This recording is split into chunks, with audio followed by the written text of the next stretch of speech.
कुछ जिदें पागलपन नहीं होती बल्कि भविष्य बदलने की शुरुआत होती है। ये कहानी है एक ऐसी ही जिद की। झारखंड में एक छोटा सा गांव था, बरगांव।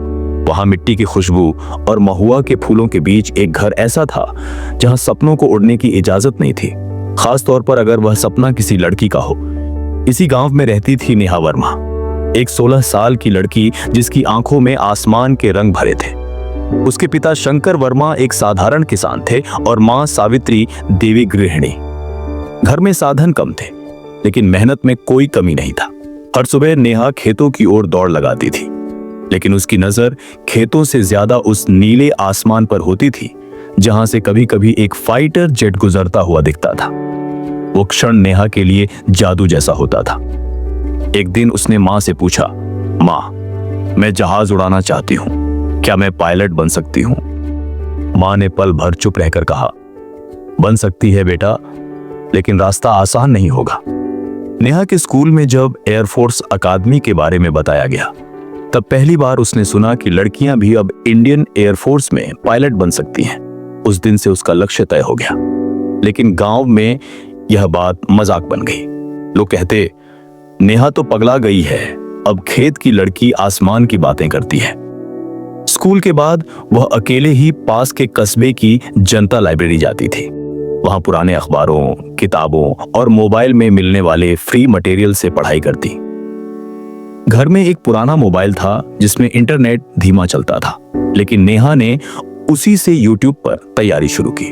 रात के खाने के बाद जब पूरा गांव सो जाता तब नेहा एलईडी की हल्की रोशनी में पढ़ाई करती थी। जब उसने पहली बार परीक्षा दी तो उसे लगा कि वह पास हो जाएगी, लेकिन रिजल्ट आया तो पता चला कि वह फेल हो गई है। मां ने हौसला दिया, लेकिन पिता ने कहा, बेटी अब बस कर, हमारी हैसियत को समझ, पढ़ा दिया, अब शादी का सोच। नेहा की आंखों में आंसू थे लेकिन आवाज में ठहराव। पापा, बस एक बार और, अगर फिर हार गई तो आपकी बात मान लूंगी। उस रात नेहा छत पर बैठी आसमान को देखती रही। ठंडी हवा में वो बुदबुदाई, मैं हार नहीं मानूंगी, कभी नहीं। इस बार उसने खुद को पूरी तरह झोंक दिया। सुबह 4 बजे दौड़, दोपहर में पढ़ाई, शाम को खेत में मदद और फिर रात को पढ़ाई। उसने पुराने प्रश्न पत्रों से अभ्यास किया, मैथ्स के लिए वीडियो देखे, करंट अफेयर्स की कटिंग रखी। लेकिन किस्मत ने फिर झटका दिया, वह फिर फेल हो गई।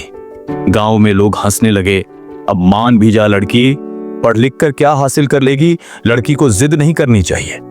पिता का विश्वास भी अब डगमगाने लगा। लेकिन मां ने चुपचाप नेहा के सिर पर हाथ रखते हुए कहा, लोगों की बातें कभी मत सुन, तू अपनी बात सुन। तीसरी बार परीक्षा की तैयारी उसने पूरी ईमानदारी से की। इस बार उसने सिर्फ किताबें नहीं पढ़ी, उसने खुद को पढ़ा।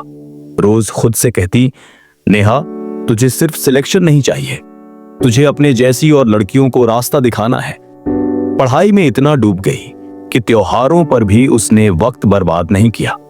अपने ही पुराने नोट्स को बार बार पढ़ा, आत्मविश्लेषण किया और खुद से वादा किया। पेपर के दिन वह नर्वस थी लेकिन हौसला मजबूत था। जब रिजल्ट आया वह चुपचाप मोबाइल देख रही थी।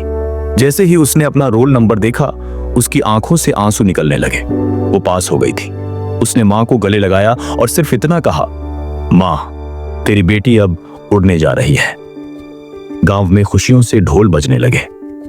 वही लोग जो उसकी हंसी उड़ाते थे अब गर्व से उसके नाम की मिसाल देने लगे। एयरफोर्स ट्रेनिंग में नेहा ने हर चुनौती को सिर उठाकर झेला। कई बार गिरती, चोट लगती, लेकिन फिर खड़ी हो जाती। वहां उसने और लड़कियों से दोस्ती की जिनके संघर्ष भी कुछ कुछ उसकी तरह थे। ट्रेनिंग खत्म होने के बाद जब उसने पहली बार यूनिफॉर्म पहनी तो उसे खुद पर गर्व हुआ। एक दिन उसे झारखंड में ही एक पब्लिक फंक्शन में बुलाया गया जहां उसे सम्मानित किया गया। मंच पर उसने कहा, जिद हो तो ऐसी हो जो हालात बदल दे। जो लोग कहते थे लड़की कुछ नहीं कर सकती, उन्हें अब कहना पड़ता है लड़की कुछ भी कर सकती है। आज नेहा इंडियन एयरफोर्स में एक ट्रेन पायलट है। वह महीने में एक बार गांव आती है, लेकिन अब वह वही चुप लड़की नहीं, वह अब गांव की लड़कियों की प्रेरणा है। उसने गांव में एक छोटा सा ज्ञान दीप लाइब्रेरी सेंटर खोला है जहां लड़कियां आकर एनडीए, यूपीएससी और दूसरी परीक्षाओं की तैयारी करती हैं। दोस्तों, अगर आपको नेहा की यह प्रेरणादायक कहानी पसंद आई हो तो इसे लाइक और शेयर जरूर करें और कमेंट में 3 लाल दिल भेज दीजिएगा। याद रखिए, हार मानना विकल्प नहीं है। जिद रखिए, मेहनत करिए और अपनी उड़ान खुद तय करिए। जिद हो तो ऐसी ही असली और प्रेरणादायक कहानियों के लिए इस चैनल को सब्सक्राइब करो, क्योंकि अगली कहानी शायद आपकी हो।